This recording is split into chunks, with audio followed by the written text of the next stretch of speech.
So I get sent messages every single day asking for information and advice on our drift kart build. So today we're going to take a break from our fake Lamborghini drift car build, and I'm going to tell you guys everything you need to know so you can build your own turbo drift kart. If you're into anything automotive, these are a great first step to getting your hands dirty and learning how things work. They're cheap to build, they're easy to work on, and they're extremely fun. And even for someone who's been working on cars for years, I still get a massive buzz working on something like this. Now obviously the first thing you're going to need to buy is the kart itself. So this thing started life as a kid's quad bike, and these things can be found endlessly on Facebook Marketplace. I've even seen them sitting on the side of the road before. I paid $100 for ours. It had a 50cc motor in it, and we started the build from there. We've extensively modified this chassis, but if you don't have any welding knowledge, I actually highly recommend you grab yourself a gasless MIG. You can get them on eBay for super cheap, and it's a great way to start learning how to weld. You'll find heaps of tutorials online on YouTube. By the way, all of the links for everything we talk about in this video are in the description, including the tuning software for the ECU. All right, so now that you have your chassis, the next part is optional, and that is these go-kart wheels and hubs. They're completely optional. You don't need them, and I've seen a bunch of people build drift karts and just use the stock wheels that the kart came with, but I like the tough look of these kart wheels, and these are available on eBay. Of course, you got to have a bunch more grip on the back, but we just use these plastic sleeves whenever we want to go drifting. They simply slip over the tires, you inflate the tires, and they stay on. These are also available on eBay. Super cheap, and they last for ages.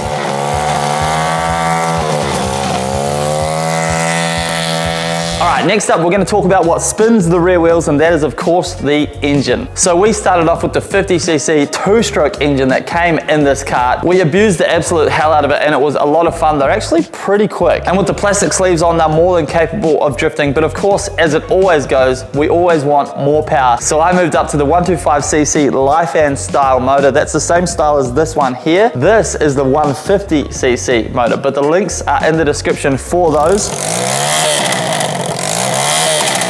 Obviously, whenever you upgrade the motor, you need to make the motor fit inside the chassis. Now, one big thing with these motors, you can choose between having a manual one with the gears, or you can choose automatic or semi-automatic with the gears. So of course, I thought it was a good idea when I first bought our 125cc motor to get the manual one with the clutch. That was actually a bit of overkill. You do not need the clutch. The semi-automatic with the shifter is the one you want to go for. You can actually hold it in neutral by holding the shifter in as well, so you kind of get a clutch if you need it. But trust me, these things have so much power, you don't need a clutch. It spins the wheels, no worries. Now these engines come with a carburetor on them, but I ditched the carburetor straight away and decided to go directly to fuel injection. Now this is a huge mod that you can do for your motor, but it's definitely a big step up in terms of complexity. So you can buy these fuel injection setups off AliExpress, and I have put the link in the description, but there's a couple of things to note about them. So they come with a fully tunable ECU, which I thought was pretty incredible. You get a USB cable that plugs into your computer, and you can literally go into the software and completely change the tune on these things, just like we'd tune our race cars that you see behind us. But the one big problem I had when I bought this setup was the seller was supposed to send me the software to be able to tune the ECU. Of course, as it goes, he did not send me that software, and I had to search the internet far and wide,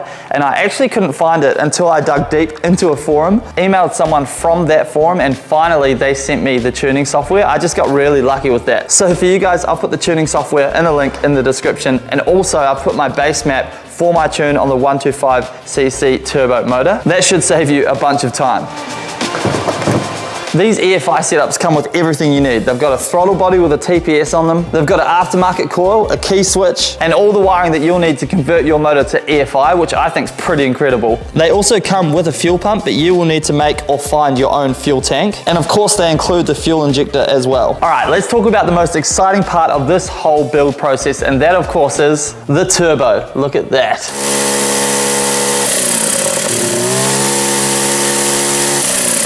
So this is actually quite an interesting topic, and I've tried two different turbos. So here we have the world's smallest turbo. Now this is the VZ21 turbo made by Max Speeding Rods. And then here on our drift kart, we have a 1.6 litre turbo diesel turbo. Now I've tried both of these turbos, but the reason I put this turbo on the drift kart was more so because of the way it looked. It looks really cool top mounted here up front. But if I'm honest, the VZ21 turbo is much better suited to the 125cc and 150cc motors. We made 2 pound of boost with this turbo on the dyno on the 125cc motor, and that was giving it everything that we had. It made dose noises and it did all of the good things, but it's just a little bit too big. Now, I don't know how it's gonna go on the 150cc motor, but I'm actually tossing up putting the VZ21 back onto the drift kart because I know this is gonna make 8 or so pounds of boost, no worries, on this 150cc motor. Now, I've actually got a surprise for you guys.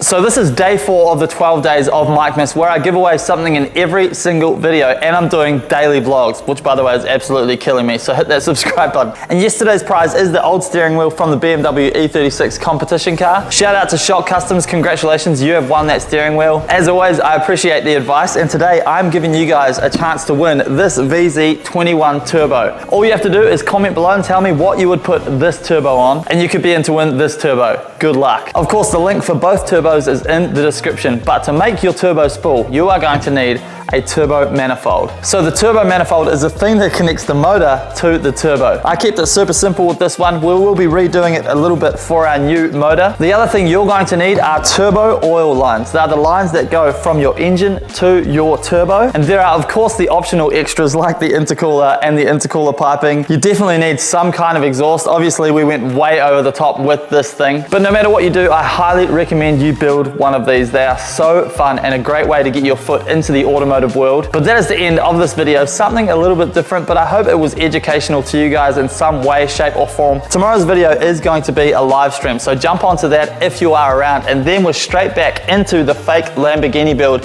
And this is the last time you're going to see this thing gray, because this thing is getting color this week, which I am insanely excited for. But thank you guys as always for watching this video. Make sure you comment if you want to win that turbo. You have to be subscribed to win, don't forget that, and I'll see you in the next video. Thank you guys. Peace. Bye. Look at that. We're gonna get back into the go-kart ASAP, but first we have to finish this fake Lamborghini build. Bye.